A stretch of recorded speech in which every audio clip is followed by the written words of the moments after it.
So I would like to welcome you to the 17th Belfast Poetry Festival.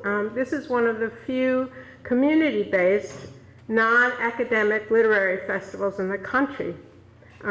Festival events are generally free and open to the public, so I want to thank you all for coming. One other thing I'd like to mention is we do have a book table in the back with some books by some of the poets who are presenting. I'd like to thank the Belfast Senior College and United Farmers Market for hosting the open reading this morning, with particular kudos to Marjorie Arnett, who organized the event, and she did an excellent job. And if you were there this morning, you know it was a really successful event. Thanks as well to our sponsors, the City of Belfast, Belfast Free Library, Waterfall Arts, Senior College, and the Maine Review. And I'd also like to acknowledge the many volunteers who have made the festival possible. Special thanks to the workshop presenters, Leslie Moore and Claire Milliken, and to my fellow festival committee members, Jacob Fricke, Brenda Harrington, and Jefferson Nowicki. And I didn't introduce myself, but I'm Judy Kaber. I'm the current Poet Laureate of Belfast.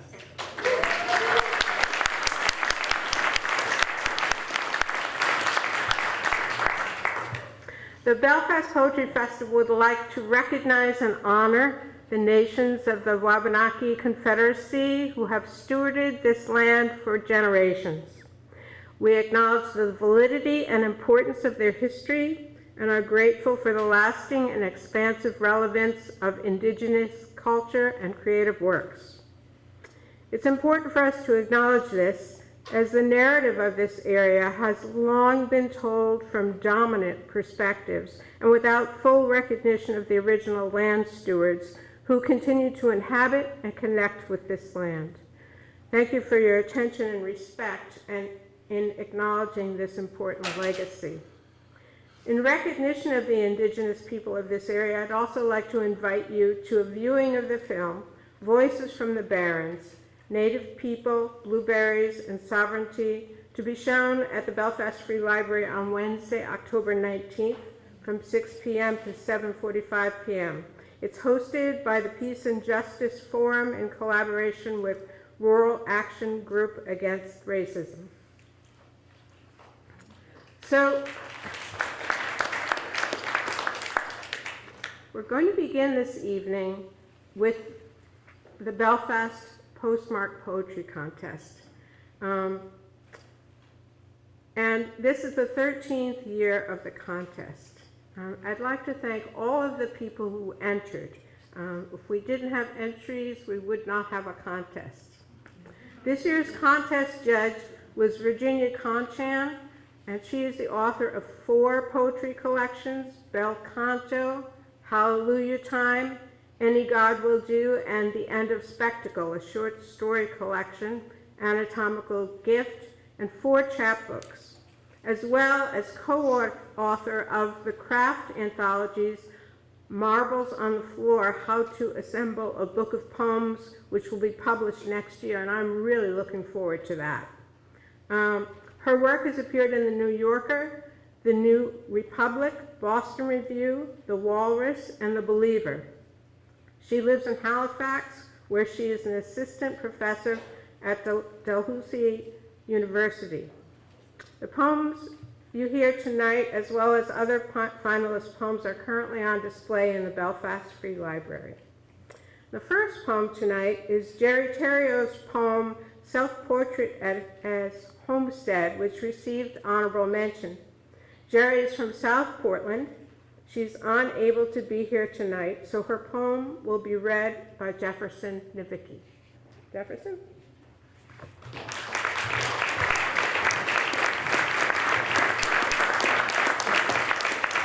Hi, everyone. I have the pleasure of reading Jerry's excellent poem. She said that Self-Portrait as Homestead, she wrote a half-dozen poems about various childhood houses, and that caused her to think a great deal about houses in general and how they inhabit us and keep a part of everyone who's sheltered in them.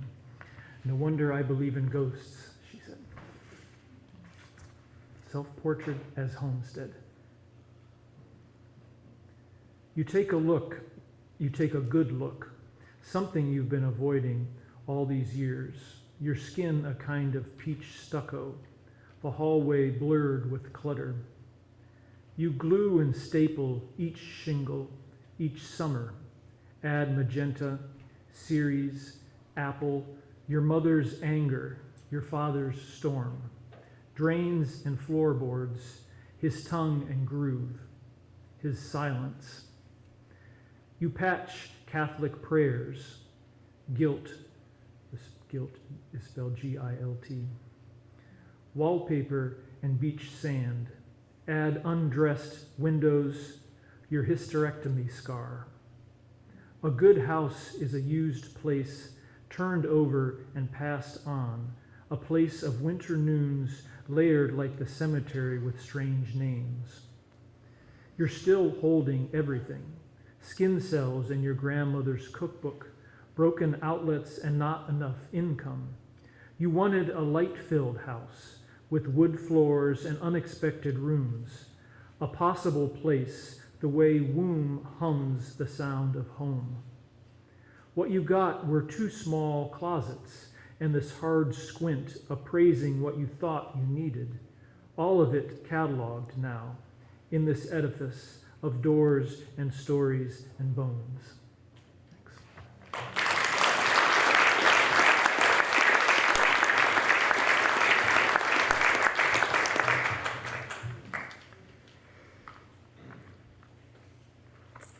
So we're going to begin with our first collaboration, and that is with Catherine Weiss, and she is a poet and artist from Deer Isle, Maine. Their poetry has been published in Tinderbox, Up the Staircase, Fugue, Birdcoat, Bodega, Flypaper Lit, and elsewhere. They are the author of chapbook-length poem Fervor, a full-length poetry collection, Wolf Girls versus Horse Girls, and forthcoming collection Grief Cake. Stephen Burt is the artist that she's collaborating with, and he is a painter and printmaker living and working in Portland, Maine. Burt's work can be found in numerous public collections, including the Fogg Museum at Harvard, New York Public Library, and the Library of Congress. He is a recipient of grants from the Pollock-Krasner Foundation, Ludwig Vogelstein Foundation, and Ruth Chenvin Foundation, among others. An active member of Peregrine Press in Portland, Maine, Burt currently teaches drawing, painting, and design at the University of New England. First off, I'd love to thank the committee for putting us together through a series of simple twists of fate. You know, we landed together as collaborators, and it's been great for me to discover a new poet that I love, and also to see my work, which is based in letter forms, come into a new life through the imagination of this author. Yeah, I want to say it's really thrilling to be here tonight. I had the sort of experience of like, how do they know that I'm here? How do they know about me? But no, this has been really, really, really fun to work with your art and words. And when I was thinking about like, oh, what do I have to say about process? I felt like I have no idea what to say about process. But just that it's been a couple of years that I've been processing losses in my life. And so my next book is called Grief Cake, and it's about grief.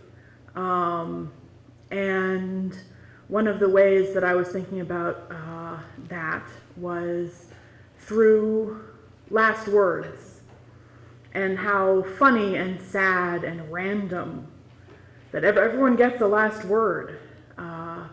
And so this piece is about that. And I would say, interestingly, that I had been working with these letter forms starting back in last February when Ukraine was invaded by Russia, and I made a series of images that were inspired by the idea of skeletons acting as letters and what the dead would say to the living if they could say things. And in this case, I thought when I read the manuscript from Catherine, it was just an amazing coincidence. Like, she's got dark humor too. So, anyway. Yeah, thank you very much, and Thank you. I hope you enjoy.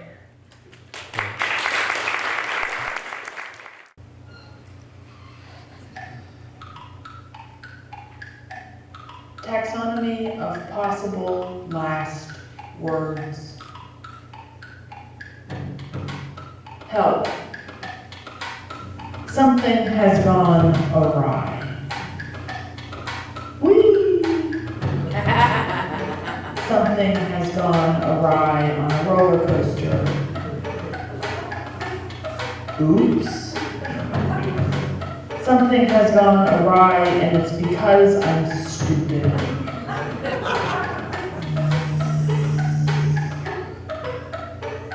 Hopefully in bed at home. Is that a train? Yes. Shark. A follow-up to help. What's that on my x-ray? Bad news. Just one more day. Request denied. Make it quick. Request granted. It's very cold. Is that a thing? I don't want to die. Full sentence indicates time for reflection. I don't want to go. Similar, but with a flair for the poetic. Finally, just like me to be annoyed at a time like this. I'm scared. The reason for this poem. I'm ready. Optimal outcome, this is the goal. Goodbye. I'm not alone. Your name. A plea, a prayer, a farewell, a greeting.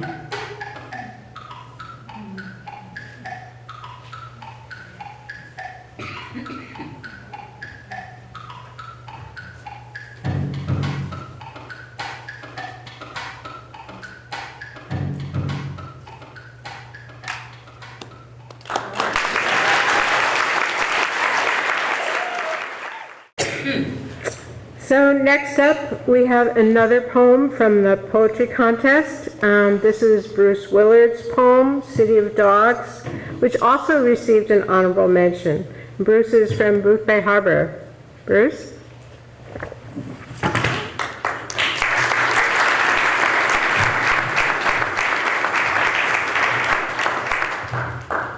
Thank you. Thank you, Belfast Poetry Festival, for a chance to read. This poem's a little different for me. I don't usually write poems exactly like this one, but it was written, I would say, maybe 4 or 5 years ago. I had a stay in Havana for a couple weeks and trips to the different museums, some of the pro-Castro museums, and a chance to think about what the experience of just the people living there was about, and about the sort of the impact of politics and location on growing up. So this is called City of Dogs, and it has an epigram by Ernest Hemingway. The people were always better than the country. If I was born here mid-century, between sun-blistered walls, after the war and chill layers of excess that became the heat of hope.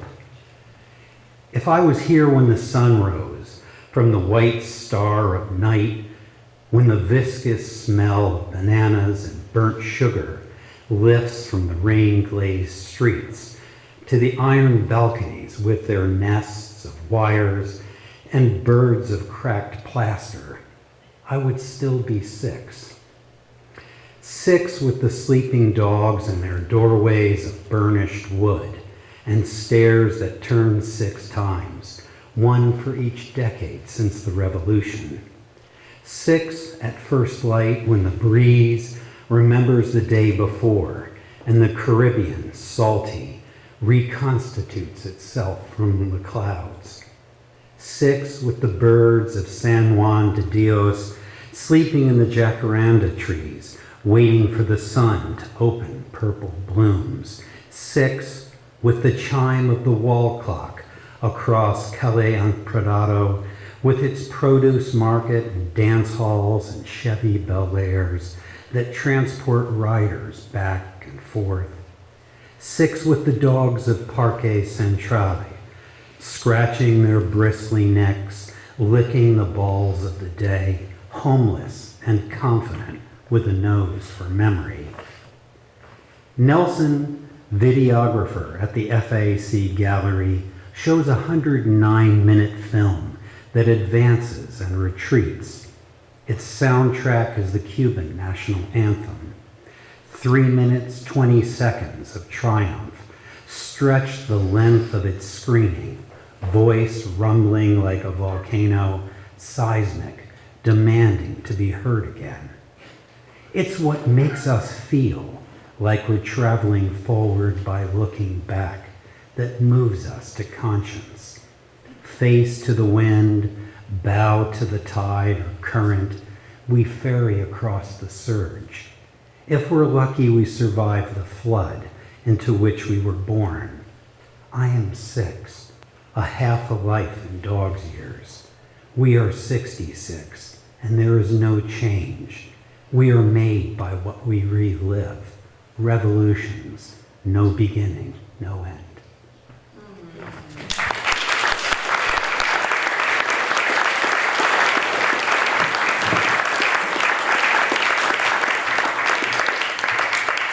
Thank you, Bruce. So our next collaboration is from local poet Linda Buckmaster and a group that she's put together. Linda has lived within a block of the Atlantic most of her life, growing up in Space Coast, Florida during the 60s, and living in Mid-Coast, Maine for 40 years.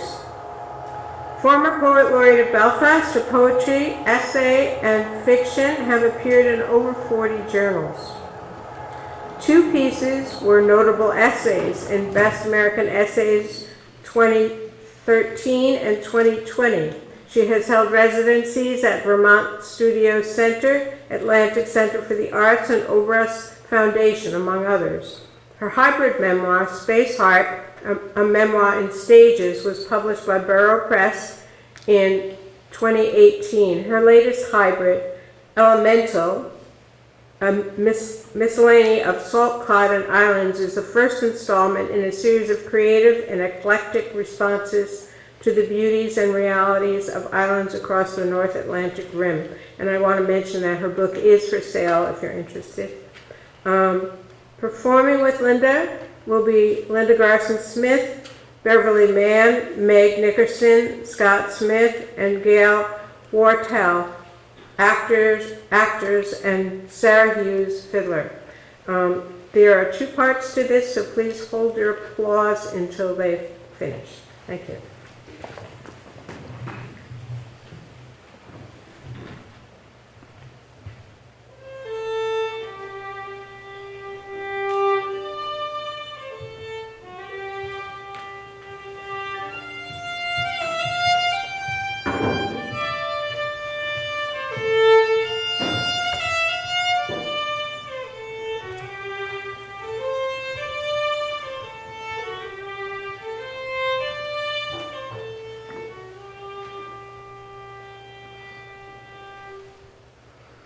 Throughout the 18th, 19th, and even to the middle of the 20th century, Newfoundland women in shore villages did the grueling work of drying the codfish to make salt cod.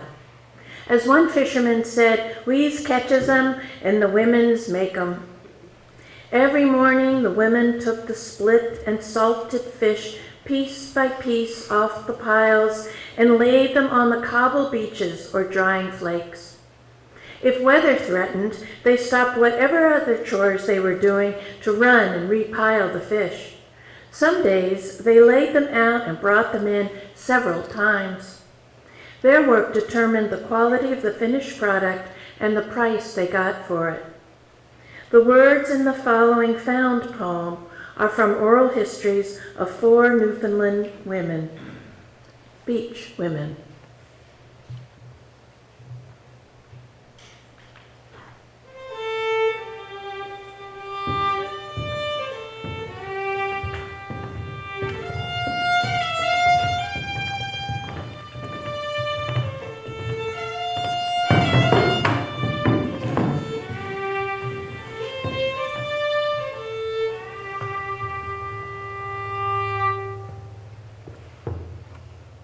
I was here in Grand Bank and went working at fish down on the beach. You had to go on the beach to earn a few dollars, do the best you could to make ends meet. Everybody was after #1 fish. You'd get more for making #1 fish than you would for getting the seconds. I wasn't very old when I started cutting sounds off the bones and taking all the black off them. To get #1 fish, you had to make sure that the piles were straight and nice. I was carrying a baby. Hard work on the beach like that, so much bending over. I always think that's the reason Emma was the shortest in the family. The fish had to be flat, because the way they were flattened out, that's the way they would dry. It was a long time drying a load of fish in them days, because people had a lot of fish. Everybody was going full tilt bringing fish in and yaffling up fish. Yeah, it took them forever to do that. Yeah. Then, oh, I know. The last summer I was working on the beach, I made over $100. Wow. It wasn't often I made $100 in the 14 years I was at it. And they'd only give you $10 cash. Had to take up the rest of it in their store. I was splitting fish very young. We was married a month and a half when he went away to fish. I never seen him no more for 11 months. Those piles were round, and we took great pride in the shape of the pile.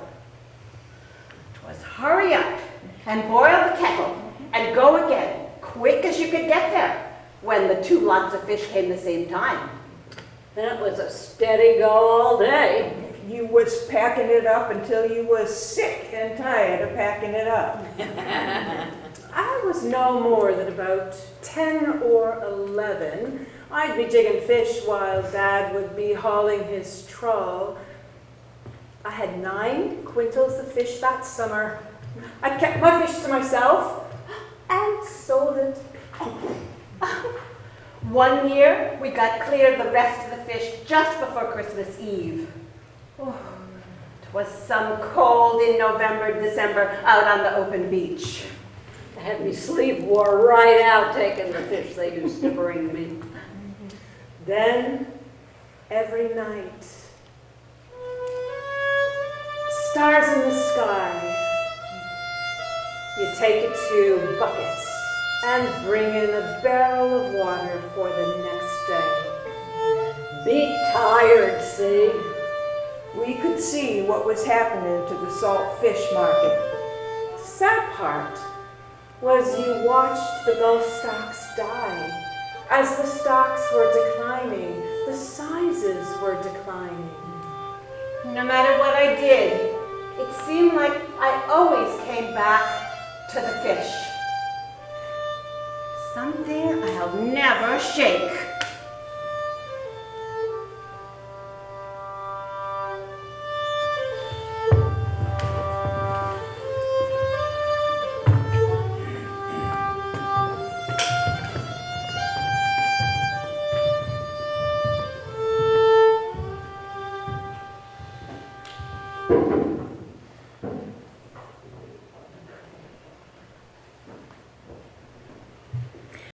Is present time.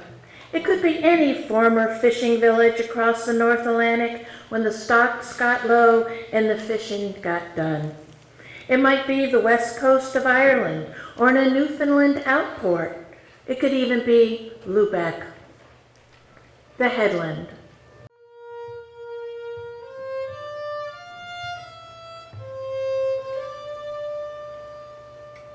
Always poor people, but we made a living. Land poor, you might say. My grandfather had 200 acres along the headland that he got from his grandfather. Wasn't much use for it.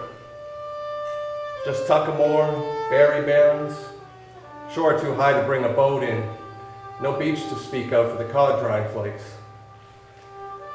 Yes, you could, and we did, berry in season. Plenty of those. Bake apple, raspberry, blueberry, kinnikinnick. No money in that though. And anybody has the right to pick berry land. So a wee house in town it was. Grandfather working day boats. Grandmother making fish with other women on the beach. Grand times for a while. It's all mine now. I always loved the headland's long, wild views of the Atlantic, stretching all the possibility in the world. Grandfather showed me how to set a trap line for rabbits out there in the winter to keep the family fed. Maybe there'd be a fox or a marten pelt to send up to St. John's for money in your pocket. Buy candy for you and your mates. Sometimes the two of us snowshoed out to the shabby tilt a mile in to hunt deer. And the wind at night beating around outside. The wolves howling.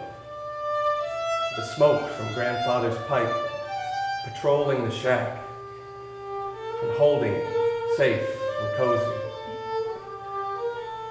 But still, the land not much use. And the fish mostly done now. Girlfriend and a baby, so I goes out west with the rest of them from the town to the Alberta tar sands. 3 weeks on, 3 weeks off. With steady pay and good money. Got a new roof on the old place and another room for the babe. Then the accident. Not your fault, my mate said. Could have been any one of us. Company pays to fly me home, changing in Halifax at midnight, and no one to have a beer with.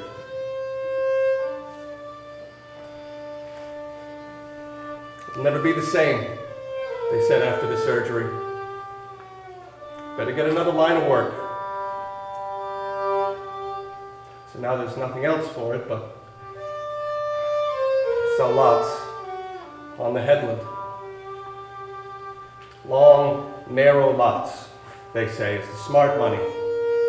That way those from St. John's or Ontario can have a road at one end and their own waterfront on the other.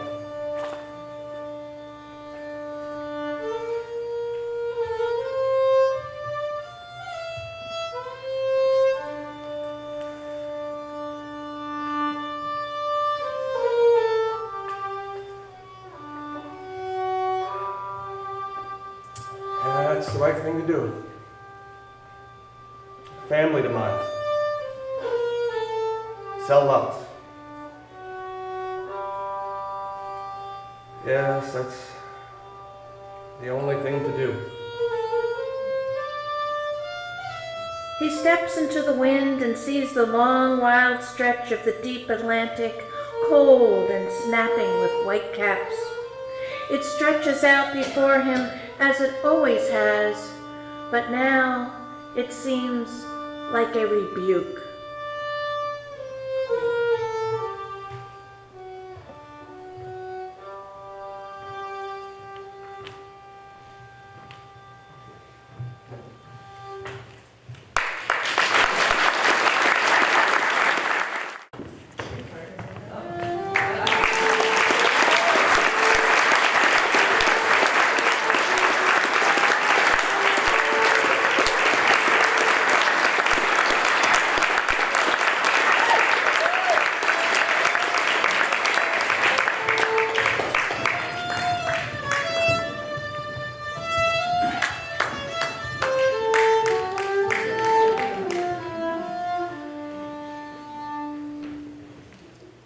We're going to continue with the contest poems, and this is the third place winner. Michael Ferrand's poem, The Garden. Michael is from Wales. Michael?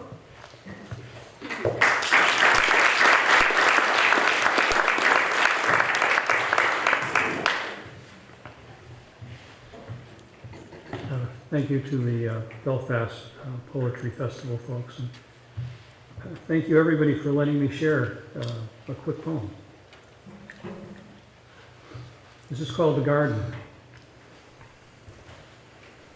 Just a morning spent expanding the garden, a corner shaded by tall sumacs and maples that led back to the swamp. And as she worked the new area with a small trowel and a metal hand tool, a claw, the kind that looks like a four-fingered hand, palm down, wretched fingers curled under like the last time she held her mother's hand.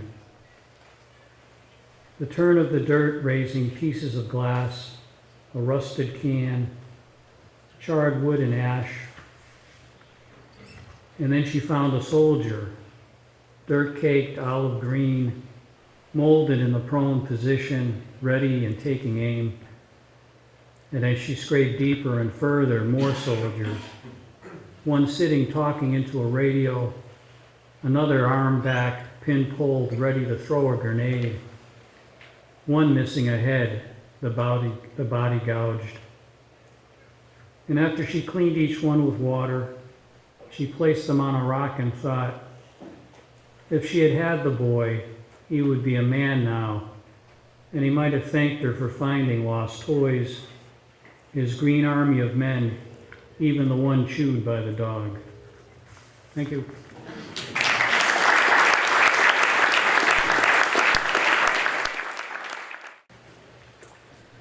I'd like to mention again that the Belfast Poetry Festival is a free festival, but there are costs involved. So we're going to be sending around a donation basket. If you're interested and haven't donated and want to, please help us out.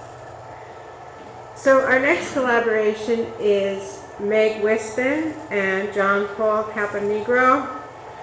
Meg recently retired from her position as president of Maine Media Workshop and College to focus on her own creative expression. Her poetry is imbued with a passion for the geological processes that shape the earth and the stories that shape our lives. Her obsession with volcanoes can be seen in photographs on her website. She received an MFA in creative writing from Lesley University in 2008, and her poems have appeared in Hawaii Pacific Review, The Red Fez, The Mountain Troubadour, and other publications. Weston is co-founder of the Poets Corner, which is a wonderful place to hear people reading poems. John Paul Caponegro is an internationally collected visual artist and published author. He leads unique adventures in the wildest places on Earth to help participants creatively make deeper connections with nature and themselves. Caponegro combines his background in painting with traditional and alternative photographic processes using state-of-the-art digital technology. His life's work is both a call to connection with nature and a call for conscientious, creative interaction with our environment during a time of rapid change. You can view his TEDx and Google Talks at his website, which is listed on the Belfast Poetry Festival website. And I'd like to mention also that I heard it through the grapevine that he is an excellent teacher. Okay, that's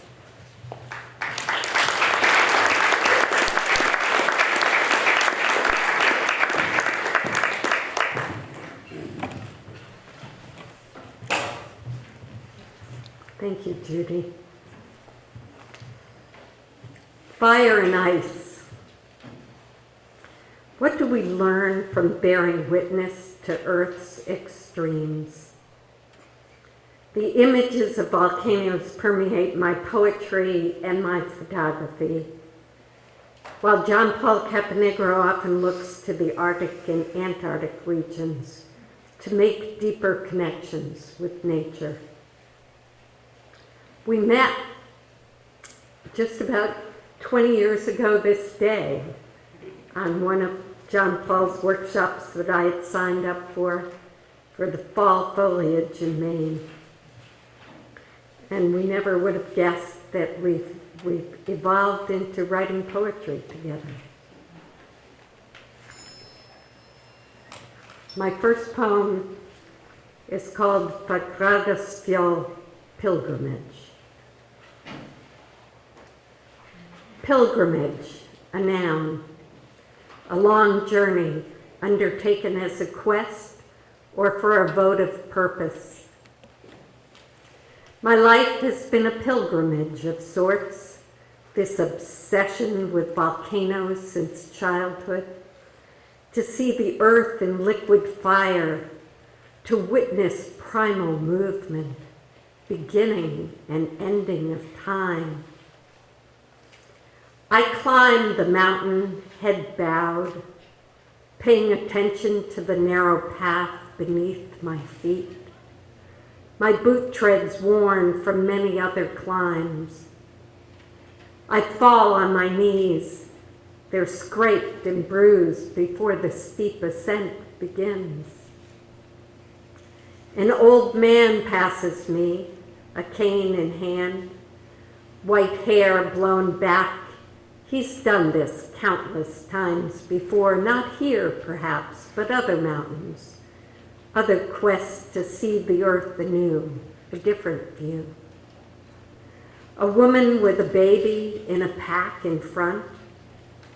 My camera's in my backpack, my tripod slung across my shoulder. We each have burdens carried on this journey, this vow to feel the heat and see the world aflame.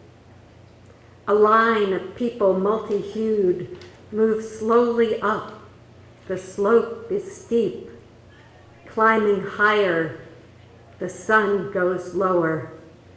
The clouds now shaded orange in the purple twilight. Earth's pulse visible in the plume that rises to the sky.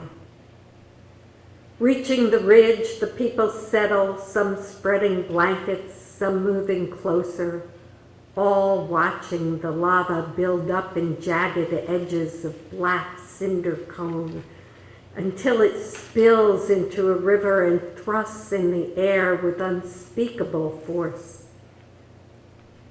The trek going down descends into darkness. Sleet and rain wash us clean for the final half mile. The second poem I'll read is called Elegy for Halinaunau. It takes place in the other side of the earth in Hawaii. For 40 years, I brought armloads of anthuriums to the rim of a crater lake far from home, to curry favor with the youthful goddess. Those sexy heart-shaped flowers with penis-like spadix lay limp against the gaping black of Halinaunau.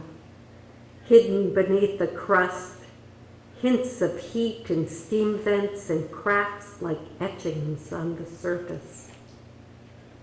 One night the lava lake broke open and I snuck in to get the picture.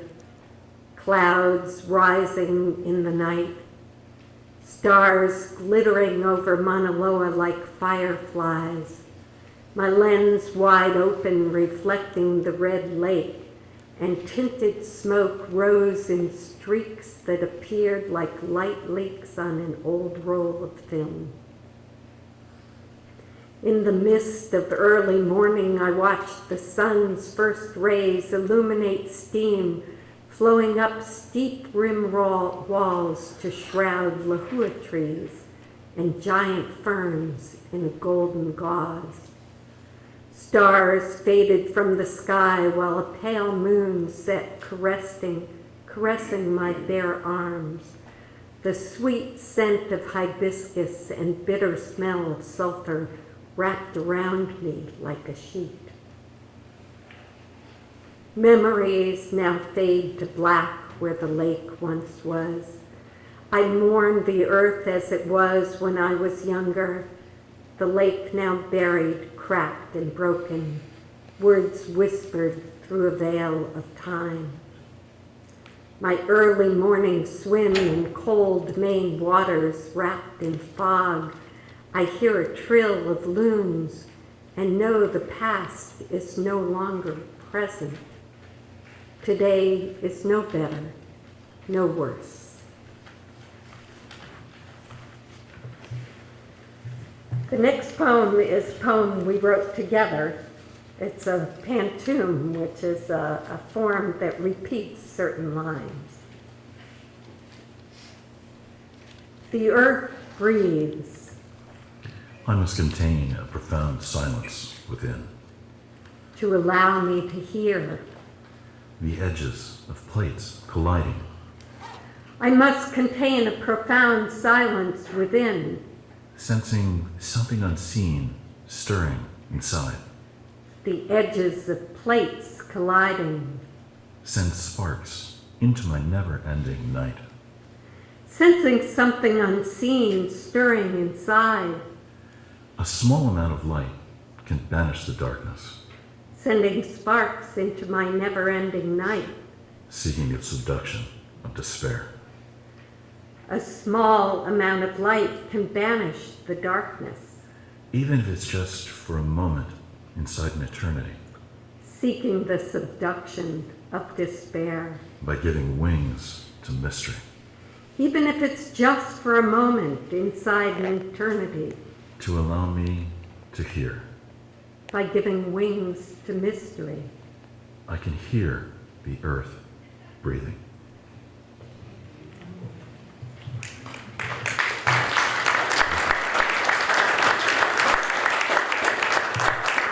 Thank you, Belfast Poetry Festival.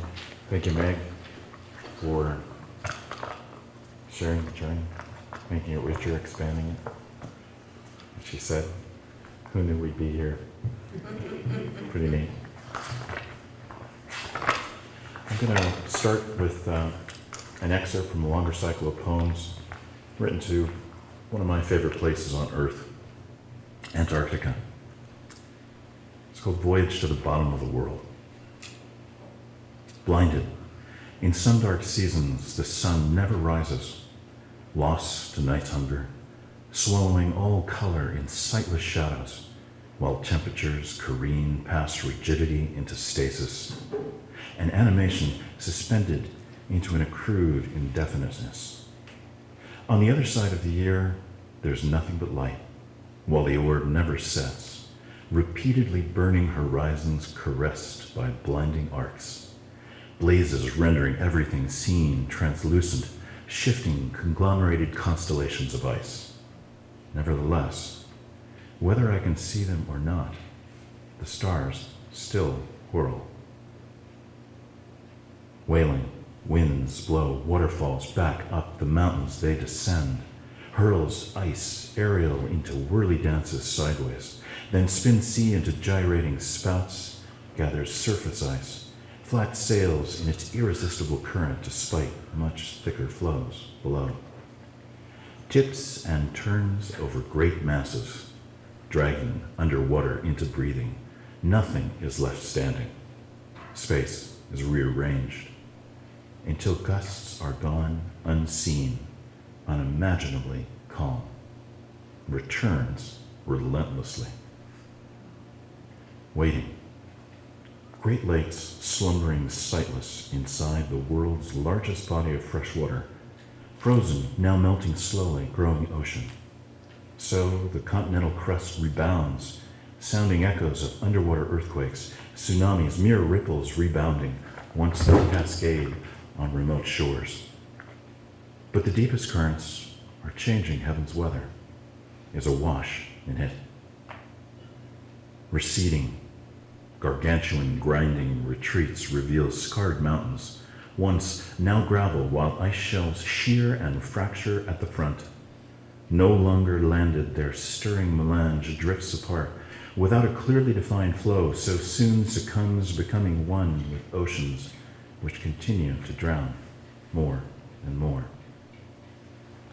Never ask me if I tire of it, returning for yet another season of summer ice, with sunsets that last hours, and even days when it doesn't. Still, if it does, it leaves an absence of true night, holding too few stars in unquenchable light. Before it rises, an abundance of whale songs will haunt my dreams, if I dare shut my eyes, despite my fear of not remembering.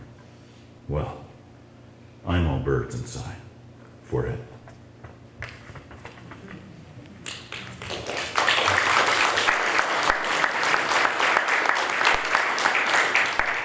This last piece is a tribute to a man I knew well who was tremendously influential to me, another Maine photographer, Elliot Porter, who spent his summers up in Deer Isle.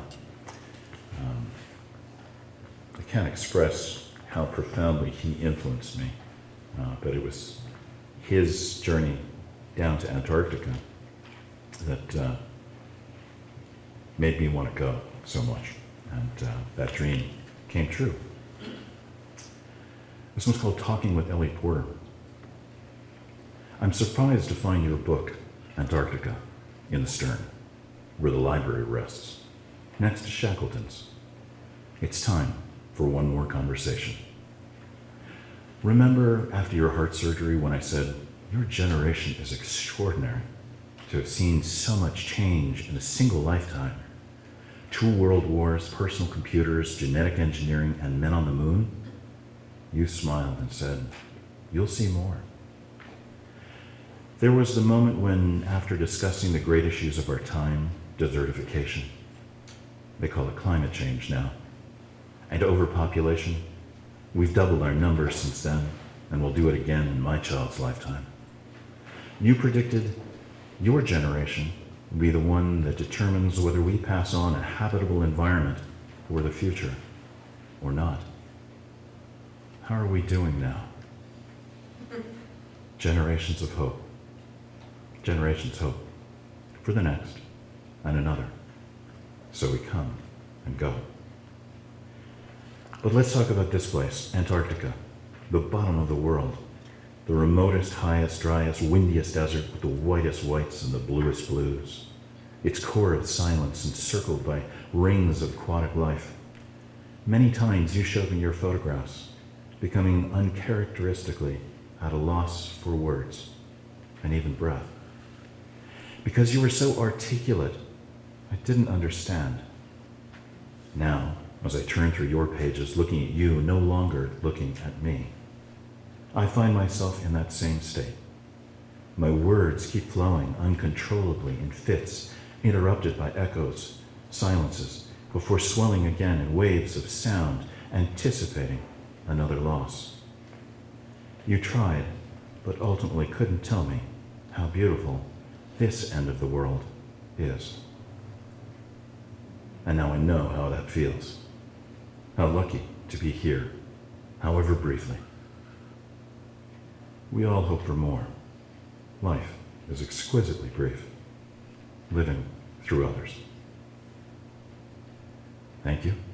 You can see more images, both of our images, on our website. You can also hear us read more poetry on the Poets' Corner, as we did a joint reading together Of course, the images, we had another collaboration. I look forward to it. I think Meg shared that she had a dream of being in Iceland together, and I hope that dream comes true.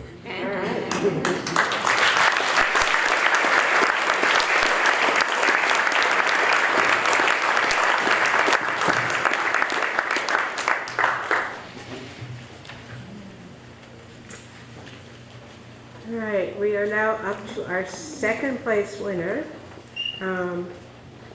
And that is Matt Bernier's poem, The Audit. And Matt is from Pittsfield. Matt?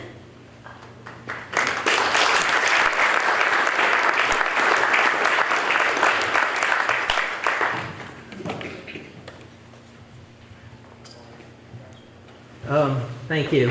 So this poem is for everyone who has conflicted feelings about working in an office these days. It's called The Audit. A broad-winged hawk disappears into an opening in the woods, a doorway leading to a path winding through corridors of sugar maples and beeches, lichens clinging to these columns like artwork. And I realize how much I miss my office at the burnt end of a day. Final embers of sunset glowing through lobby windows, everyone else disappearing around corners as I breathe deep. Briefcase closing like the snap of a dry twig. And I think this is how a red squirrel must feel at twilight, relieved as the lights in a forest extinguish and the broad-winged hawk roosts, anxiety cooling faster than air temperature. And there's a delicious moment, nearly nirvana, when I truly don't know if the days ahead will outnumber the days behind.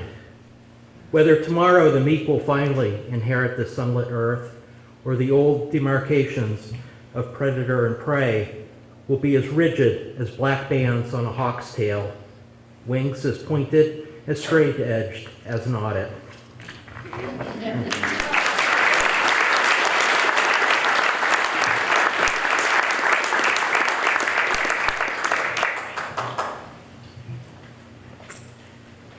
Our next collaboration is between Bo Williams and Wesley Covey.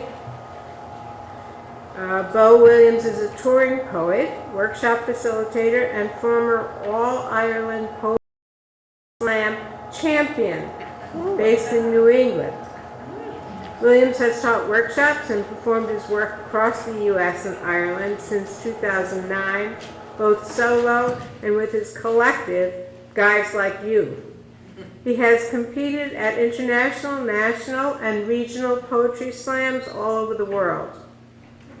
He has 4 published poetry collections and has an MA in creative writing from the University College of Cork. Wesley Covey is a multi-instrumentalist frontman of experimental ambient collective, The 10,000 Things. When not bending his strings into soundscape narratives, Covey is finger-picking folk singer.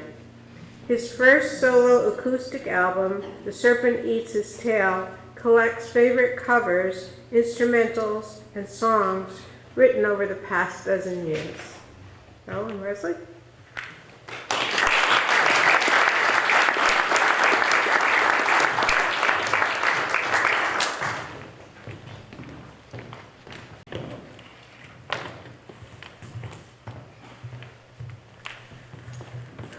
Hello, everybody. My name is Bo Williams. This is Wes Covey. We've been working on this piece for a couple of months now. I'm not going to say too much about it. I just kind of want to let the piece speak for itself. But just a little bit about kind of where I come from with my writing. I don't like describing my own work, but the best description I ever received was it's kind of like showing you the darkness while holding your hand and walking you through it. And that's kind of what I tried to convey here with this. Recently, loss has been in the air, and this is something I wanted to begin to address in this new poem. And this is the first time it will have ever been spoken to an audience. So enjoy.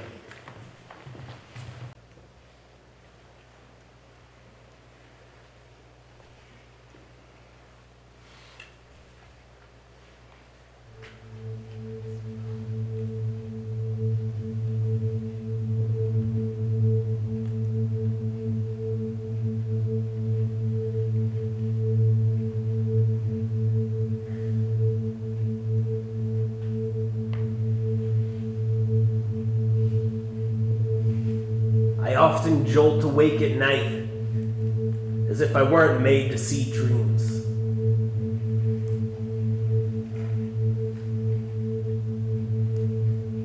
As if visions were truths that scurried under my scalp to nestle in the ridges of my brain, safe not found, washed quiet with the calm.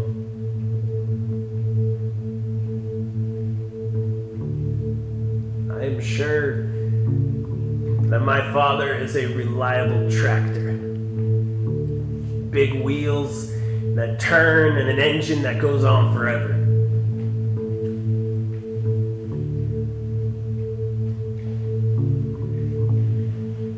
I once saw him lift a transmission, bare-armed, and set it neatly in the back of a box truck.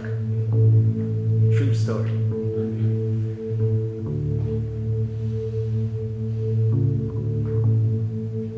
My father is as strong as a harvest and as soft as a bee lands.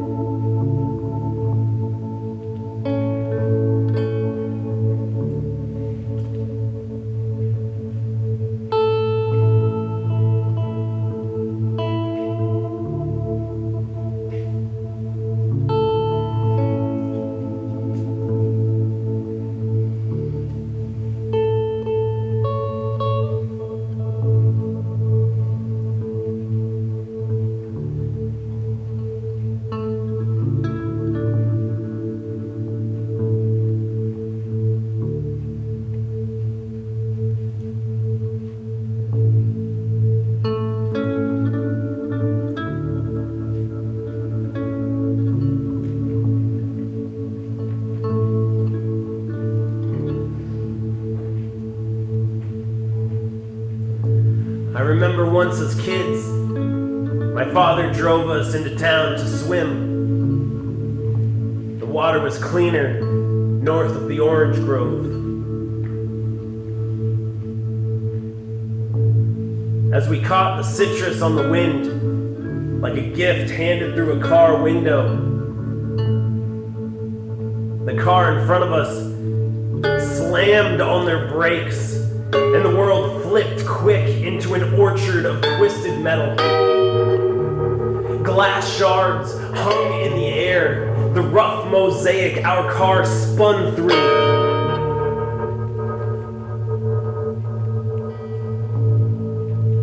When the dance was done, we were on our side. My sister, my father, and me.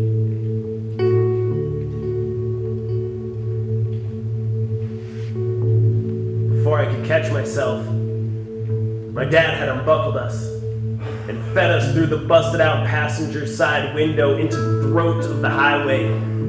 Cars like dropped fruit scattered all around. Sirens on their way, on the wind with zest.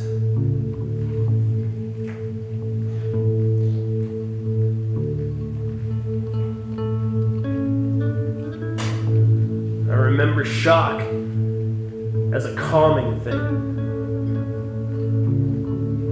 I remember my father, a gentle one.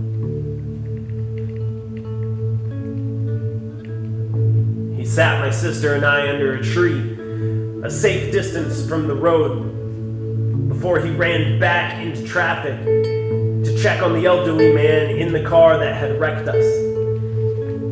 My father is the kind of man that kind men tall tale about. The kind of man who always runs back in, that would always lend that hand, could lift that car, could raise that child, would survive that fall.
Years passed,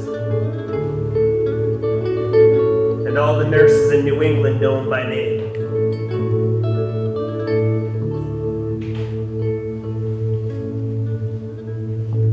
I have a beard and a wife, and my throat catches more times than not when he doesn't pick up his phone. I have all the major hospitals on speed dial. They say his numbers are low. Whether it's excessive bleeding from paper skin, a hiccuped heart, or failing kidneys, my dad always has an impossible gift to carry.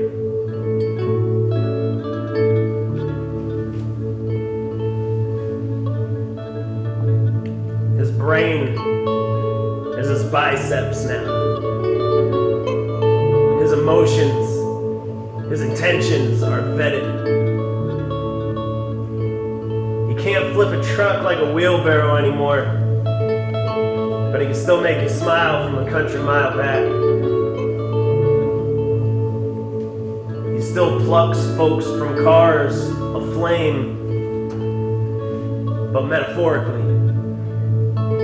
Effortless, to the background sound of hospital machine beeps sometimes.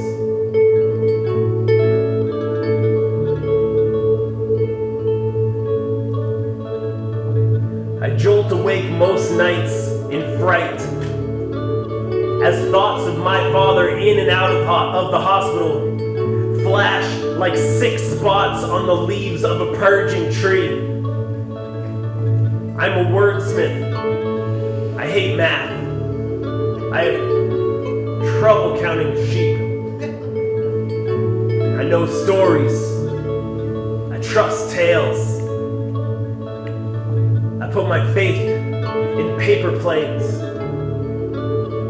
I toss them from a treehouse with only wind and wings and prayers and zest to guide them.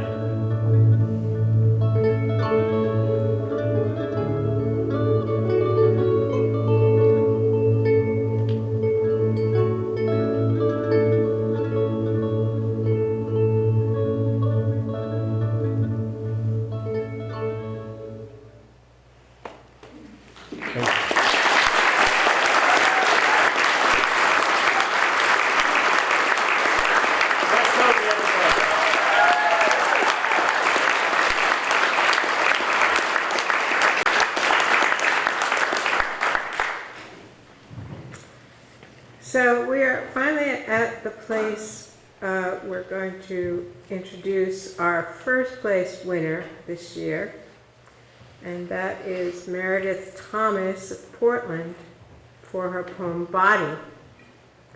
The contest judge noted that reading this poem made me remember why poetry is thrilling, why we don't want great poems to end, and what it means to be captivated by a poem whose inner logic and dissonant music strikes such a resonant chord in the reader.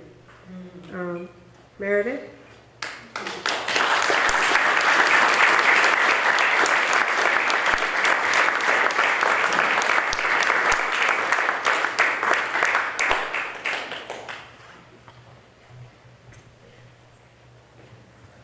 Is Meredith here? I think she's here today. Okay. I have. Judy, do you want someone to read the parents' call? I can't hear you, sorry. I have an award for Meredith for her poem. She gets a prize of $100, and her poem is also going to be published in the Maine Review. We were expecting her here, otherwise we would have had someone prepared to read her poem for her. So I'm sorry that she's not here. So we will just go on then to our next collaborative work. And that is Ian Kahara Alasante and Norma Randy Smith. Ian Kahara Alasante is a Black, queer, trans, non-binary poet and cultural studies scholar. Winner of the 49th New Millennial Award for Poetry, Ian Kahara's poems have appeared in The Feminist Wire, The Volta, Evening Will Come, Hinchas de Poesia, Currency, and elsewhere. With abiding affection for their hometown of Memphis, Ian Kahara has also loved living and writing in Tucson, Brooklyn, and most recently in southern Maine, where they are an assistant professor of gender and sexuality studies at Bates. Norma Randy Smith is an indigenous artist from the Passamaquoddy tribe of Maine and from tribes of North Dakota. Norma is a member of the Abbey Museum in Bar Harbor and has a show recently featured in the state capitol. Her mediums are oil and acrylic paints with a style that blends abstract, linear, and realism. She draws a source of inspiration from her heritage and the beautiful Maine environment her ancestors have called home and traversed for the 9,000 plus years.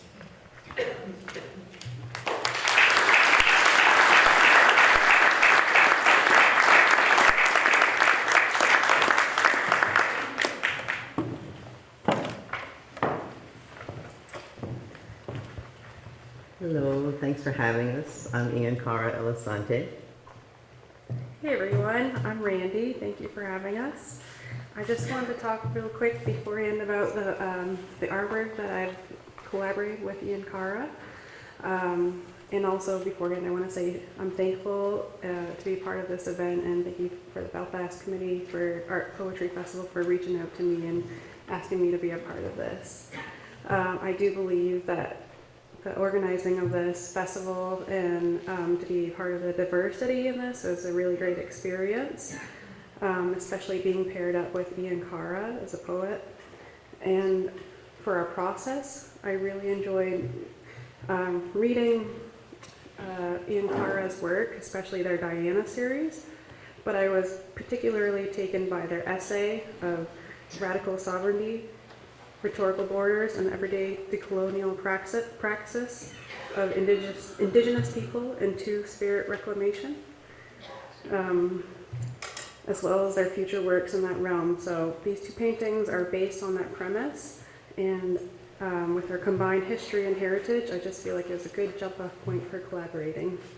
Yes, yeah, absolutely. And I'm grateful as well to have been invited to be a part of this, and even more grateful to have been paired with Randy to partner together. And so I don't know who made the decision about who was going to be collaborating with whom, but I'm super, super grateful to have started this partnership, and who knows, we may do some more collaborating in the future. But yeah, we had this kind of interesting process that Randy was just talking about. So Randy kind of found some of my work online and read through it and started using that as a jump off point. And meanwhile, I was looking at Randy's paintings on her website, and I was like, wow, I think we can go deep here with this collaboration. And, you know, over the course of, you know, months, we were able to kind of come up with some really, I feel like, really cool stuff. So we're excited to share with you tonight. Shall we? Yes. Okay. I realize I won't be able to see you.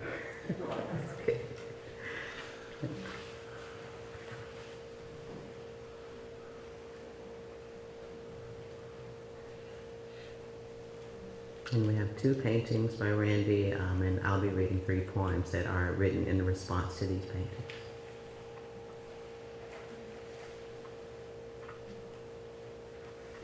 The dream. Of here there is a dream that worms and bores, holes, tunnels, tracks, and clear cuts through, weary dreaming the settler fantasies. Of sea to shining, see the roadkill at every even mile. See the monument at every odd. It is the casual corrode of vital in the vile. Fell the black oak, fell the red maple, fell the white pine. It is the dream settling into its shade, a sheer of sightless stone masses grayed in dust of allegiance. It is the hallowed wash of toxic benediction, the rivers, the streams, the dream. It is rotten underneath such a groping faith in the pioneer spirit, the settler claim, the American destiny manifesting in the gilded thuds, bumps and rattles, and the deafening shatter of unbelievers conquered and crushed beneath the wagon wheels of empire, carving the soulless rut of mine and mine, that is mine, across mountain and plain and valley and river and stream. The dream. It is demanding to be proved in the blood and body, life, labor snatched from black body, life, land snatched from native body. The dream. It splits ribs and skull, breaks teeth, rips hair, shreds flesh, gashes open gut to spread over, slick and trample into fractures and cracks in the marble, in the pews, in the gavels, in the badges, in the voting booths, in the walls of a Senate chamber, in the fine oak of an Oval Office desk.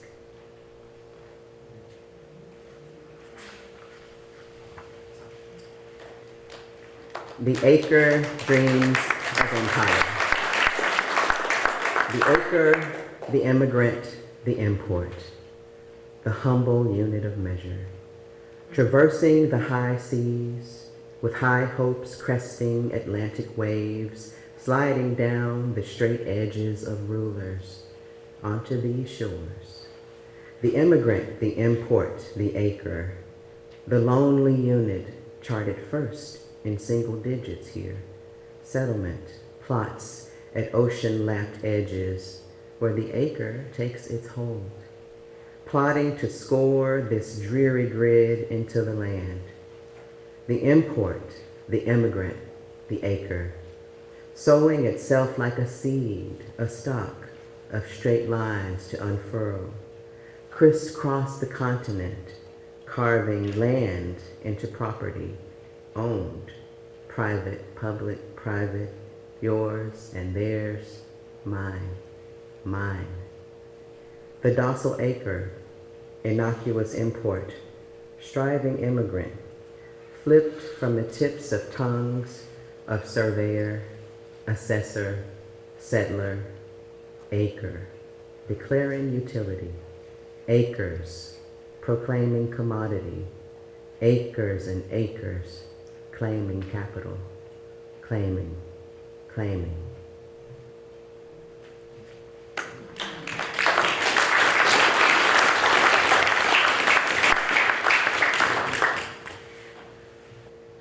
This next piece is titled We Get Free, and it starts with an epigraph, a famous quote by Frederick Douglass. Power concedes nothing without a demand. It never did, and it never will. No one ever decided to gift us our liberation. No one ever chose to let us be free. Power concedes nothing without a demand. Power tore us from our motherland, ripped us from our mother's arms, snatched away our homelands, carved and quartered into blood-soaked acres. Treaty after treaty is not compensation. Assimilation does not make us free. Abolition does not equal liberation. Integration does not make us free. Power concedes nothing without a demand. It never did. It never will. So, we get conscious. We get free. We resist oppression. We get free. We shake loose these chains. We get free. Generation after generation, we stay getting free. Backs lashed and striped, stripped of our own names, forbidden to read, to know. Histories trivialized, stories lost, secrets and lies and shame, nothing without a demand. And we know who we are. We get free. We see the past. We grow from our roots. We get free. We nurture our seeds. We make the future. We get free. Living our ancestors' wildest dreams. We get free. We redefine the nature of power. We give ourselves our own names. We get free. We remain. We remain. We stay getting free. Thank you.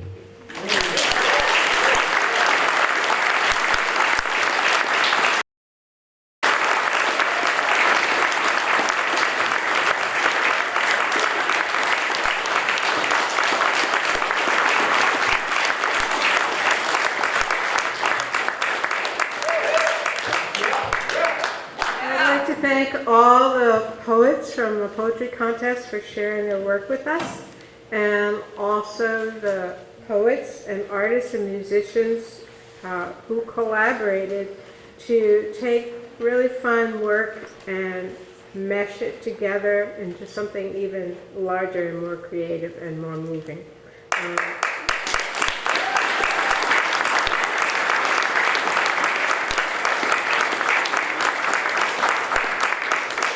And I'd like to thank you all for coming. It was great to have a live audience, and hopefully we will continue this tradition in many years to come. Thank you.